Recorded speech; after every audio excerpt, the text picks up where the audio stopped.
Hi everybody, we're back again. My name is Nikki Paulsgrove from Jokings, and this is my friend Melinda Smith, and we're going to be talking about guinea pigs or cavies today. They're all the same thing. With that being said, she has a friend with her today. And who's your friend? We brought Pearl with us today. Pearl is what they consider, if you can see her eyes, she's considered a pink-eyed white. And she's an American, which just refers to the short-haired coat that she has. Good to know, good to know. So, what should we expect? I noticed that she has some jewelry in her ear. She does.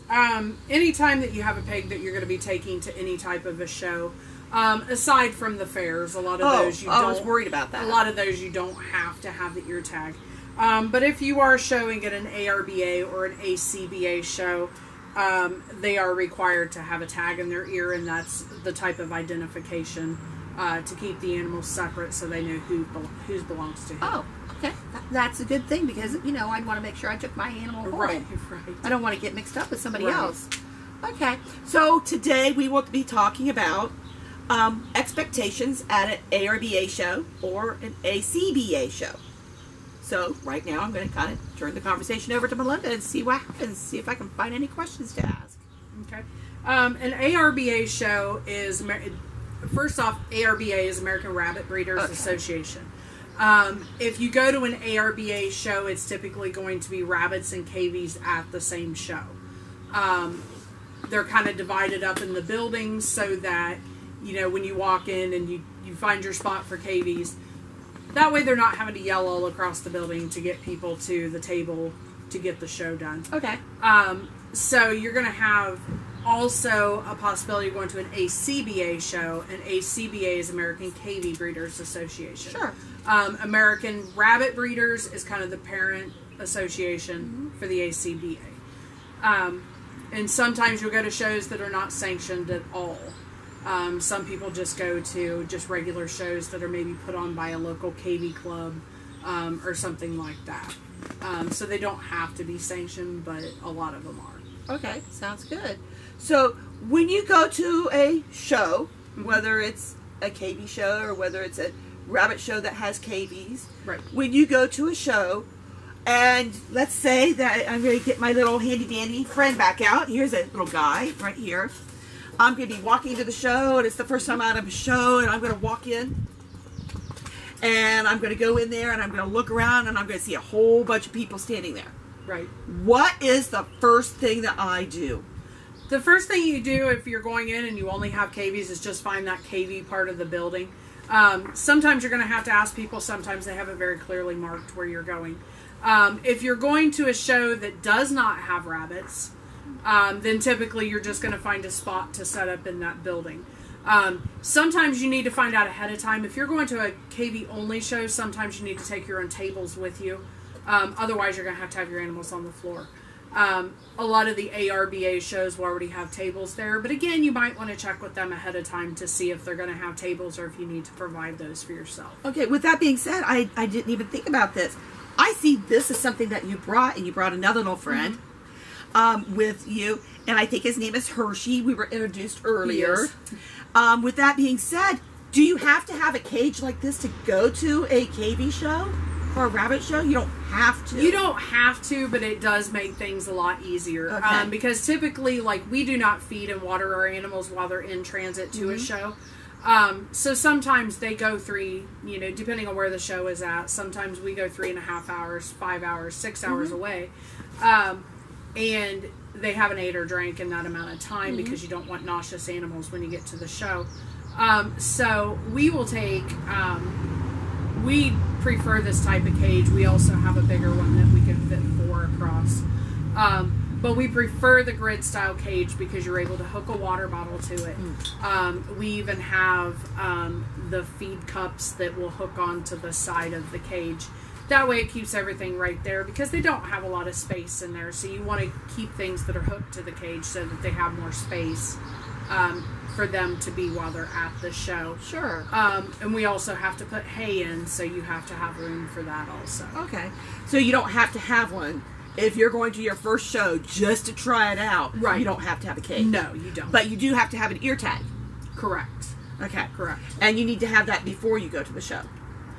There are some people, there are some shows if you tell them ahead of time that you don't have an ear tag yet. Okay. When we first got started, our first pigs were not tagged. We let them know ahead of time. If it's a show that you have to register for ahead of time, we actually had ours tagged there. Sometimes they'll have people that'll tag them for you. That's nice. Some of the KV clubs will do it to where they'll tag so many pigs for you in a year. Some of them, if you've never been to a show before, they'll tag them for you. Oh, that's so nice. So yeah, we were lucky. We had someone who, the ones that we had that were not tagged, they were able to tag them for us when we went to one of our first shows. Oh, that's so nice. Yeah. That's people helping people right there. Right, it is. You'll find a lot of helpful people. You know, it's like any other event that you go to. Sometimes you're going to find people that aren't so helpful, but, you know, we went into our first show. We didn't even know what we were doing because it is quite a bit different than what the kids showing at fair, which is how we got started. But going into the show the first time, it was a little bit different. You know, you have comment cards and stuff to fill out. If you've ever done shows at fair, you don't have those that you have to do.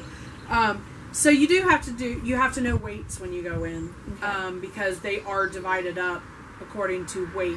Okay, so let's which go is to part that. of the division. Let's go to that before Okay. we even sign the pigs up, because you Right. probably have to know that stuff before you're Right, signing up right. at the front table. Correct. Okay, so what are the different age categories? Okay, so you're going to pick between 3 age categories. Your pigs all have to weigh at least 12 ounces to be shown. Okay. So you have anywhere from 12 to 21 ounces is considered a junior. Oh.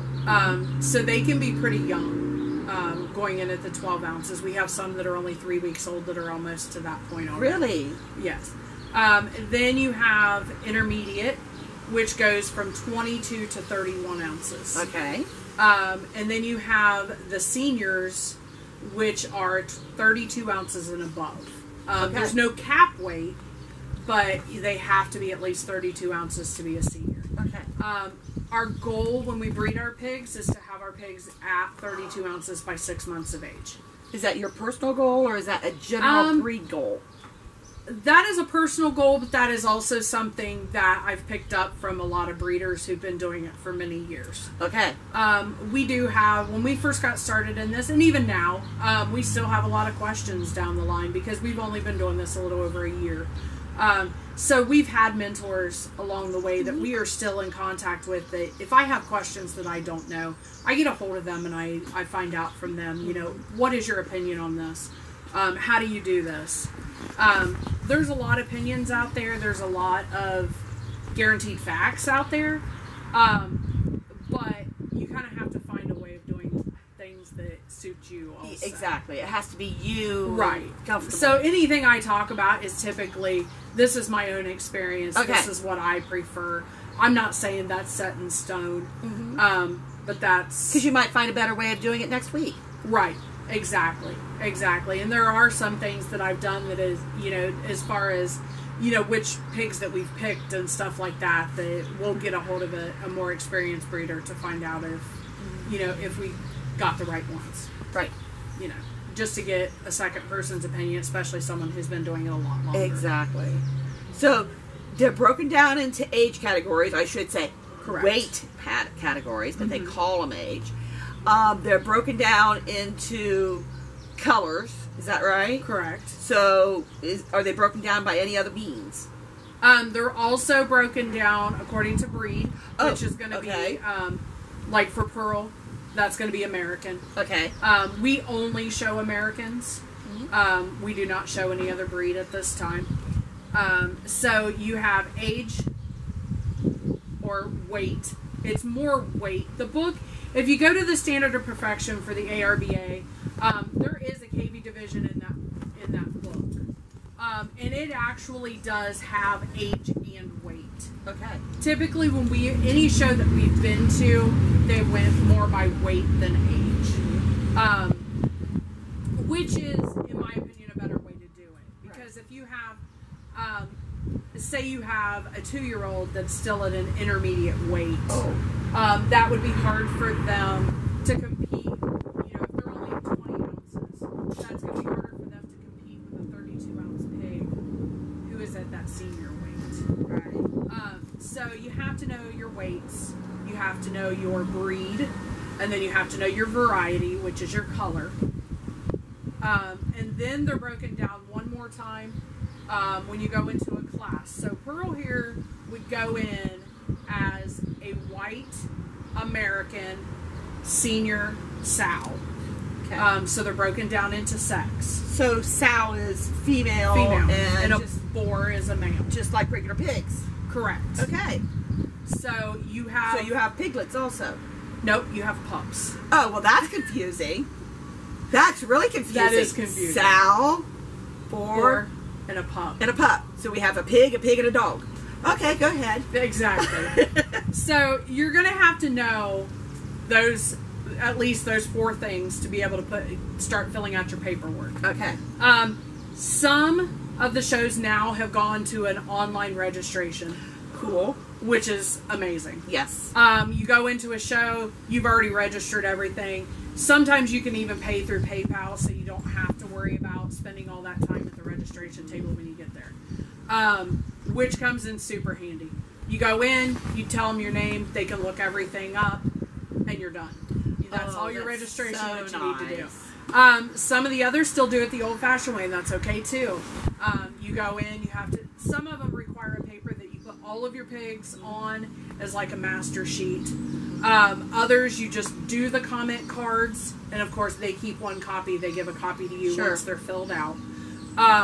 So there's a couple of different ways that they can do it when you go into a show. It just depends on the preference of the show that you're going to. But once you get all that done with, then you'll either go back to your seat or go walk around and look at, you know, you visit? We do. We visit around with people that we've met over time at these shows. We also go around because there are some pigs that are for sale at the shows. There's quite a few people. So you'd much rather get a guinea pig at a show than at a pet store? Correct. Why? For some So right now you're not saying anything about pet stores, bad or good. Right. It's just your opinion, and we're not going to say anything negative. It's just... Correct. My personal preference is to get them from a breeder. Normally a breeder is going to be able to tell you an exact date of when they're born. Oh, that's nice. So you know when that, you know when that pig is ready to breed itself.